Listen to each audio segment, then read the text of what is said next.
मित्रांनो नमस्कार. मित्रांनो, इतिहासात कोळसे आहे आणि चंदन पण आहेत. नेमके यातून काय उगाळायचं हे ज्याने त्याने आपण स्वतःहून ठरवलं पाहिजे. नागपुरात बागेश्वर बाबांच्या छत्रपती शिवाजी महाराजांच्या व रामदास स्वामींच्या विधानाने महाराष्ट्रात पुन्हा एकदा कथित गुरु शिष्यांचा वाद उफाळून आला. छत्रपती शिवाजी महाराज व रामदास स्वामी यांची प्रत्यक्ष भेट झाली किंवा नाही याबाबत अनेक मतमतांतरे महाराष्ट्रामध्ये असू शकतात. नव्हे ती मतमतांतर देखील आहेत. डाव्या विचारसरणीचे लोक रामदास स्वामींना छत्रपतीच्या गुरुस्थानी मानत नाहीत, तर उजव्या विचारसरणीचे लोक रामदास हे छत्रपतींच्या गुरुस्थानी असल्याची मांडणी हे इतिहासात करतात. असे अनेक इतिहासांमध्ये वेगवेगळे मतप्रवाह आहेत.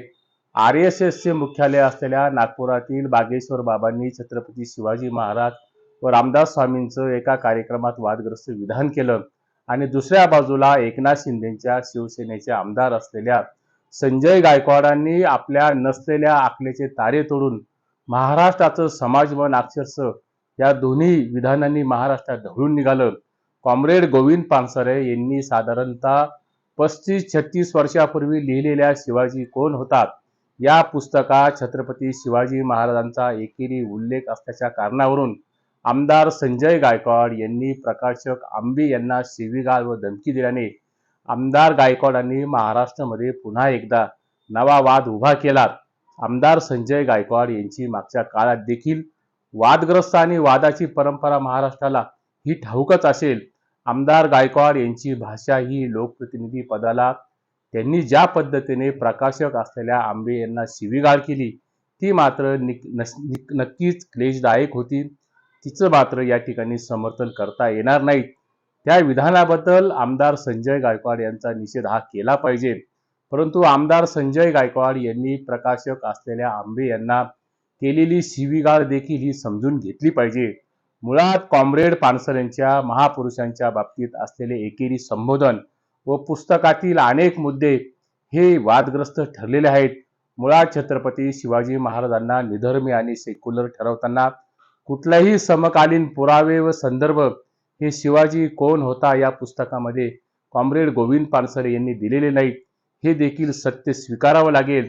केवळ तर्काच्या आधारावर त्यांनी पुस्तकात छत्रपती शिवाजी महाराजांच्या सैन्य दलामध्ये बहुसंख्य मुस्लिम आणि पठाण होते अशी मांडणी त्यांनी आपल्या पुस्तकात केलेली आहे. गोविंद पानसरे हे कम्युनिस्ट होते. कम्युनिस्ट विचारसरणीला हिंदू आणि हिंदुत्वाची विचारधारा ही कधीच मान्य केलेली नाहीत. हे मात्र या ठिकाणी वेगळे सांगण्याची गरज नाही.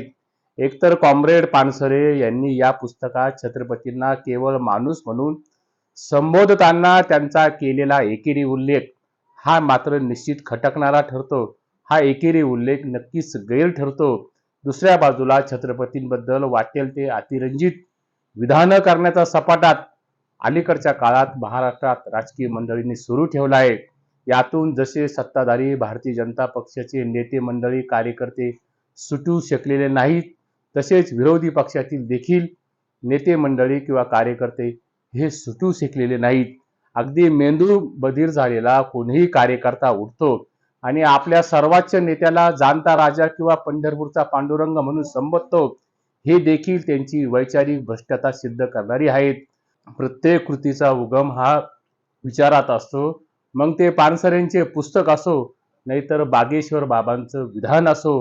गोबर पट्ट्यातून आलेला बागेश्वर बाबासारखा माणूस जेव्हा महाराष्ट्रात येऊन महाराष्ट्राच्या इतिहासाला छेडछाड करतो, महाराष्ट्राच्या इतिहासाची तो विकृत अशी मांडणी करतो आणि महापुरुषांबद्दल वादग्रस्त विधान करतो आणि तेही विधान हे नागपुरातील भारतीय जनता पक्षाच्या व्यासपीठावर, ज्या व्यासपीठावर RSSचे मोहन भागवत, केंद्रीय मंत्री नितीन गडकरी आणि महाराष्ट्र राज्याचे मुख्यमंत्री देवेंद्र फडणवीस यांच्या समोर बागेश्वर बाबांनी विधान केलं. नितीन गडकरी आणि बागेश्वर बाबाच्या विधानाबद्दल मुख्यमंत्री आणि मोहन भागवत हे विधानावर गप्प राहतात, तेव्हा मात्र त्यांची जबाबदारी ही देखील महत्त्वाची ठरते. पाळलेलं मौन देखील एक प्रकारे या विधानाला मूकसंमती आहेत असाच अर्थ यातून निघू शकतो आणि हे देखील या ठिकाणी निश्चितपणाने हे अंतःकरणाला भिडणारं देखील आहेत. त्यामुळे बागेश्वर बाबाने केलेले तथ्यहीन व अनैतिहासिक विधानं हे केवळ शब्द म्हणून त्याकडे बघून चालणार नाहीत, तर पुढच्या 100 वर्षांनी हाच बागेश्वर बाबाचं विधान पुढच्या नव्या पिढीला 100 वर्षांनी तो पुरावा म्हणून ग्राह्य धरला जाईल, किंबहुना ते पुरावा म्हणून स्वीकारला जाईल. ही देखील सत्यता नजरेआड करता येणार नाहीत. आणि ही असली बागेश्वर बाबाची वायफळ विधानं ही आपल्या इतिहासाच्या संस्कृतीवर आणि स्वाभिमानावर केलेला थेट आघात असतो. थोडक्यात काय तर इतिहास हा काही अभ्यासाचा विषय राहिलेला नसून तो राजकारणात आणि जातीय धार्मिक ध्रुवीकरणाचं अलीकडच्या काळात मोठं साधन बनलेलं आहे.